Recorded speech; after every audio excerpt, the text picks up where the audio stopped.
चतुर्मुखी ब्रह्मा। भाग 3। विष्णु। संसार में एक संतुलन शक्ति भी काम कर रही है, जो किसी वस्तु की अतिवृद्धि को रोककर उसे यथास्थान ले आती है। संसार की सुंदरता, वैभव, शालीनता को वह कुरूपता और विनाश से बचाती है। प्रजनन शक्ति को ही लीजिए, एक एक जोड़ा कई कई बच्चे पैदा करता है। यदि यह वृद्धि पीढ़ी दर पीढ़ी निर्बाध गति से चलती रही तो थोड़े ही दिनों में सारी पृथ्वी इतनी भर जाए कि संसार में प्राणियों को खड़ा होने के लिए भी जगह न मिले। मछली एक वर्ष में करीब सहस्त्र हजार अंडे देती है। मक्खी मच्छर जैसे कीट पतंगे 1000 से लेकर 60,000 तक अंडे प्रति वर्ष देते हैं। वे अंडे 1-2 सप्ताह में ही पककर बच्चे की शक्ल में आ जाते हैं और फिर 2-4 हफ्ते बाद ही वे भी अंडे देने लगते हैं। इनकी एक ही साल में प्रायः 8 पीढ़ी हो जाती है। यदि यह सब बच्चे जीवित रहे तो 10-5 साल में ही सारा संसार उनमें से एक जाति में रहने के लिए भी पर्याप्त न रहेगा। चींटी, दीमक, टिड्डी आदि कीड़े भी बड़ी तेजी से बढ़ते हैं। सूअर, बकरी आदि भी तेजी से प्रचुर संतान वृद्धि करते हैं। एक जोड़ा स्त्री पुरुष भी औसतन 8-10 बच्चे पैदा करता है। यह अभिवृद्धि यदि न रुके तो संसार के सम्मुख 10-5 वर्ष में ही बड़ी विकट परिस्थिति उत्पन्न होकर खड़ी हो सकती है। परंतु लाखों करोड़ों वर्ष प्राणियों को इस पृथ्वी पर हो गए। ऐसी परिस्थिति कभी भी उत्पन्न नहीं हुई। सृष्टि की संतुलन शक्ति उस विषमता को उत्पन्न होने से रोके रहती है। दुर्भिक्ष, भूचाल, महामारी, युद्ध तथा किसी न किसी दैवी प्रकोप द्वारा प्राणियों के प्रजनन शक्ति से उत्पन्न होने वाले खतरे का निराकरण करती रहती है। रात्रि का अंधकार एक सीमा तक बढ़ता है। उस बाढ़ को प्रकृति रोकती है और पुनः दिन का प्रकाश लाती है। मध्याह्न तक सूर्य की तेजी बढ़ती है, फिर वह घटने लगती है। समुद्र में ज्वार आते हैं, फिर थोड़े समय बाद उसका प्रतिरोध भाटा आता है। चंद्रमा घटते घटते क्षीण होता है, फिर बढ़ने लगता है। गर्मी के बाद सर्दी और सर्दी के बाद गर्मी का मौसम आता है। मरने वाला जन्मता है और जन्मने वाले मृत्यु की तैयारी करता है। सृष्टि के सौंदर्य का क्रम यथावत चला आता है। उसका बैलेंस बराबर कायम रहता है। संतुलन बिगड़ने नहीं पाता। पुराणों में ऐसे वर्णन आते हैं कि देवताओं को जब असुर सताते हैं तो वे इकट्ठे होकर विष्णु भगवान के पास जाते हैं और प्रार्थना करते हैं कि हमारी रक्षा कीजिए। कई पुराणों में ऐसी कथाएं मिलती है कि पृथ्वी पर जब अधर्म बढ़ा तो धरती माता गौ का रूप धारण कर विष्णु भगवान के पास गई और प्रार्थना की कि अब मुझसे पाप का बोझ नहीं सहा जाता, मेरा उद्धार कीजिए। देवताओं की रक्षा करने तथा पृथ्वी का भार उतारने के लिए विष्णु भगवान अवतार धारण करते हैं। गीता में भी ऐसी ही प्रतिज्ञा है। यदा यदा हि धर्मस्य ग्लानिर्भवति भारत अभ्युत्थानमधर्मस्य तदात्मानं सृजाम्यहम्। बुराइयों में यह गुण है कि वे आसानी से और तेजी के साथ बढ़ती है। पानी ऊपर से नीचे की ओर बड़ी तेजी से स्वयंमेव दौड़ता है, पर यदि उसे नीचे से ऊपर चढ़ाना हो तो बड़ा प्रयत्न करना पड़ता है। पत्थर को ऊपर से नीचे की ओर फेंके तो जरा से संकेत के साथ वह तेजी से नीचे गिरेगा और अगर बीच में कोई रोकने वाली चीज न आवे तो सैकड़ों मील नीचे गिरता चला जाएगा, परंतु यदि उस पत्थर को ऊपर फेंके तो बड़ा जोर लगाकर फेंकना पड़ेगा, सो भी थोड़ी ऊंचाई तक जाएगा, फिर गिर पड़ेगा। इसी प्रकार बुराई के मार्ग पर पतन की ओर मन तेजी से गिरता है, पर अच्छाई की ओर कठिनाइयों से चढ़ता है। लोगों का झुकाव पाप की ओर अधिक होने के कारण थोड़े ही समय में पाप छा जाता है और फिर उसे दूर करने के लिए, संतुलन ठीक करने के लिए विष्णु शक्ति को किसी न किसी रूप में प्रकट होना पड़ता है। उस प्राकट्य को अवतार कहते हैं। शरीर में रोगों के विजातीय विषैले परमाणु इकट्ठे हो जाने पर रक्त की जीवनी शक्ति उत्तेजित होती है और उन विषैले परमाणुओं को मार भगाने के लिए युद्ध आरंभ कर देती है। रक्त के श्वेत कणों और रोग कणों में भारी मारकाट मचती है, खून खच्चर होता है। इस संघर्ष को बीमारी कहते हैं। बीमारी में पीड़ा, फोड़े, पीव, पसीब, दस्त, उल्टी, जलन आदि के लक्षण होते हैं। युद्ध में चोट लगती है, दर्द होता है, यही बीमारी की पीड़ा है।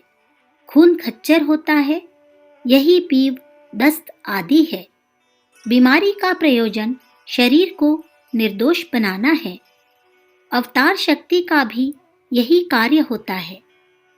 जब रावण, कंस, हिरण्यकश्यप सरीखे कुविचार के प्रतिनिधि अधिक बढ़ जाते हैं तो पापों की प्रतिक्रिया स्वरूप अंतरिक्ष लोकों में हलचल मचती है और उस विषमता को हटाने के लिए अवतार प्रकट होता है।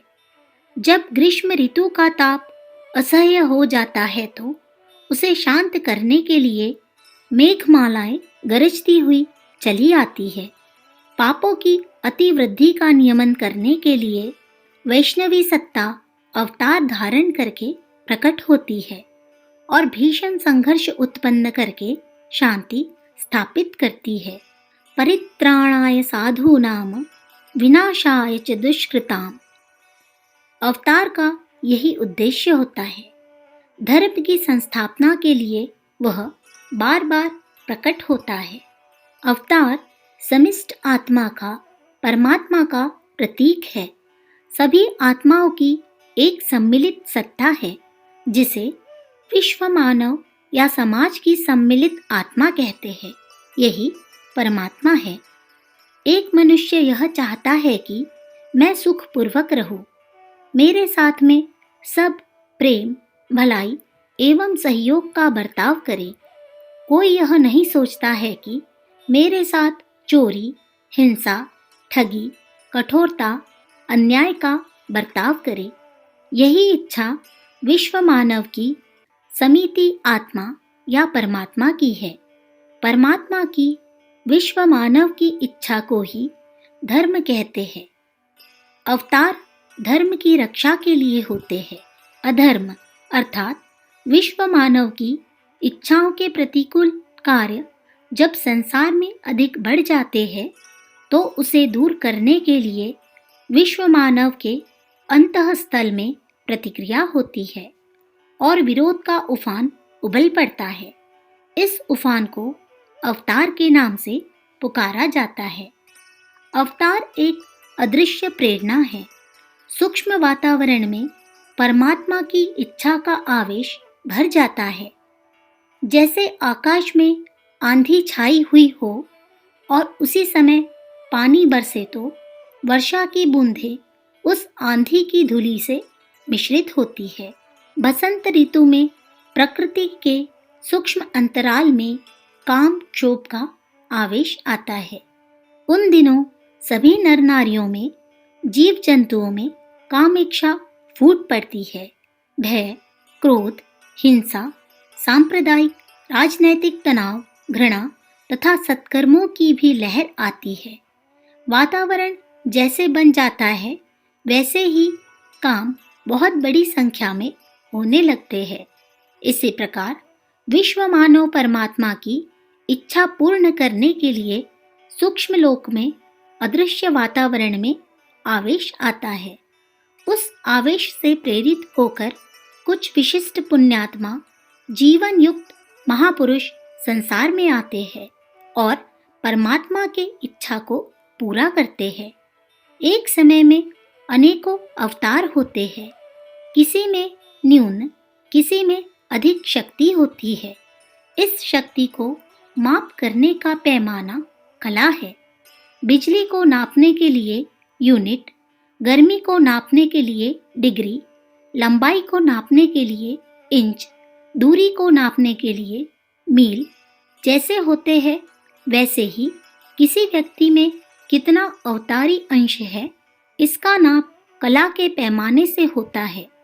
त्रेता में परशुराम जी और श्री रामचंद्र जी एक ही समय में 2 अवतार थे।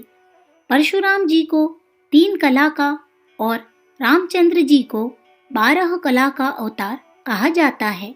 यह तो उस समय के विशिष्ट अवतार थे। वैसे अवतारों का आवेश तो अनेकों में था।